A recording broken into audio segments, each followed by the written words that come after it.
Tradicionālās prasmes pastāv tik ilgi, kamēr tām ir vieta cilvēka dzīvē, kamēr tās tiek glabātas, izmantotas un nodotas tālāk. Latgales kultūrvēsturiskais mantojums ir varens.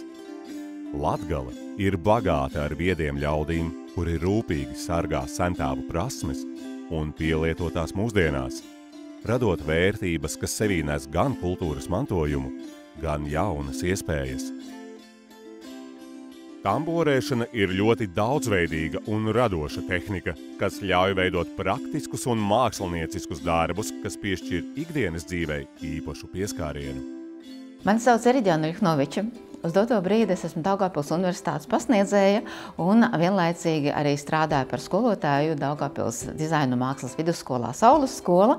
Ar šo skolu man saistās 10 gadi manas iepriekšējās pieredzes, kura laikā mēs kopā ar audzēknēm studējām lietišķo mākslu, mācījāmies ļoti daudz dažādus interesantus rokdarbu tehnikas, un viena no šīm tehnikām, kur ir ļoti sena tehnika un īpaši nozīmīga Latvijai un arī Latgalei, ir tamborēšana. Tamborēšana, kā rokdarba tehnika, ienāk Latvijā 19. gadsimta 80. gados. Kāpēc Latgalē šī tehnika kļūst populāra? Tikai tāpēc, ka arī Latgalē rokdarbniecēm kļūst pieejams viens ļoti interesants materiāls. Un šis materiāls ir saistīts ar tādu burvju vārdu kā kokvilnas diegi. Kokvilnas diega ir materiāls, kurš ir daudz patīkamāks izmantošanai.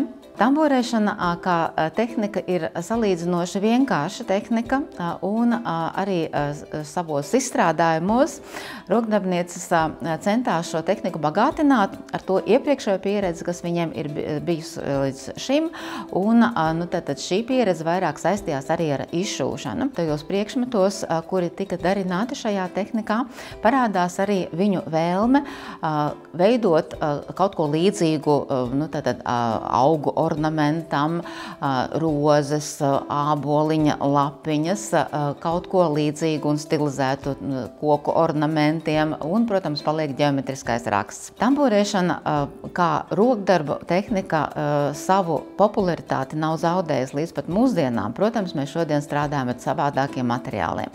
Mēs veidojam savādākas kompozīcijas, bet, ja mēs paskatāmies uz to ziņu, ko kādreiz rokdarbnieces vēlējās ar šo tehniku tālāk nest, tad mēs saprotam, ka liela daļa no šī īpaši jau ģeometriskā raksta vēl joprojām saglabājas arī mūsdienu rokdarbnieču izstrādājumos. Tā izpratne, kas ir mūsdienās par vienu vai otru lietišķās, teiksim, šajā gadījumā mākslas priekšmetu, protams, ir daudz dziļāka, ar daudz senākām saknēm, bet ļoti patīkami, kā mēs diezgan daudz no šiem vēsturiski tapušiem etnogrāfiskiem elementiem šajā tehnikā varam pārnest un arī pārnesam uz mūsdienās, teiksim, ļoti populāriem tamborējumiem, kuri jau izskatās mazliet savādāk. Šī tehnika vēl joprojām ir dzīva, būs dzīva, un arī pēc diezgan ilga laika posma mēs ieraudzīsim šādā pašā tehnikā arī Latgales, teiksim, kādā vietējā kopienā darinātus priekšmetus, par kuriem priecāsies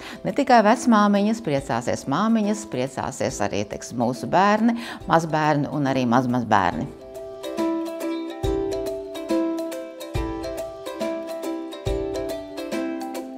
Mani sauc Ilona, un daudzi mani pazīst, ka Skywayfly. Mani ļoti viegli atrast sociālajos tīklos.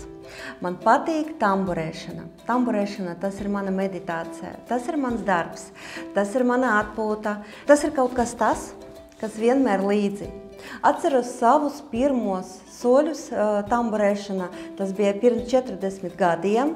To mani iemācīja mana vecmāmiņa, paldies viņa par to. Mums vienmēr mājās bija daudz žurnālu par rokdarbiem, par dažādiem rokdarbiem, bet kopuma informācijas bija ļoti maz. Tagad informācijas daudz vairāk, un paldies, ka tagad tamborē ne tikai vecmāmiņas, bet arī jaunieši, un tas ir liels priekš manis. Un gribu atzīmēt tāpat, ka tagad mūsdienos pazīstami dizaineri ļoti bieži izmanto tamborēšanas elementus, un tas ir tagad mode un moderni. Interesants fakts, ka līdz mūsdienam nav izgudrota neviena mašīna, kura prot tamburēt tāpat, kā cilvēks ar savam rokam. Tamburēšana ir gan māksla dvēselī, gan meditācija tavam prātam.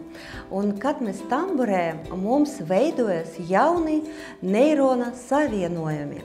Un tas ļoti uzlabo mūsu smadzenes darbību. Mana misija ir parādīt, ka tamburēšana ir ļoti moderns un skaists rokdarbu veids.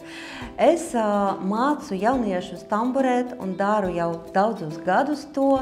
Es vadu meistarklases. Tagad man ļoti patīk tamburēt ar rafiju. Rafija tas ir 100% viskoza un tas ir dabīgais materiāls. Rafija ir ļoti patīkama un miksta dzija. Piemēram, kad es ādu tamburē cepurī, man ļoti svarīgi, lai tā cepurīte elpotu.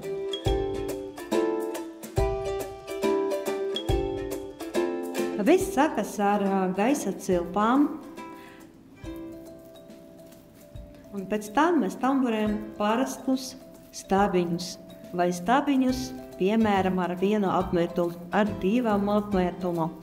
Tātad viss ļoti, ļoti viegli, kad senlaikos, atkarīgi no tā, ko jūs izvēlēsiet. Vai nu parastais stabiņš, vai nu stabiņš ar apmetumu, vai nu vēl kaut kas būs atkarīgs jūsu raksts. Jūs ir ierobežot tikai jūsu fantāzija.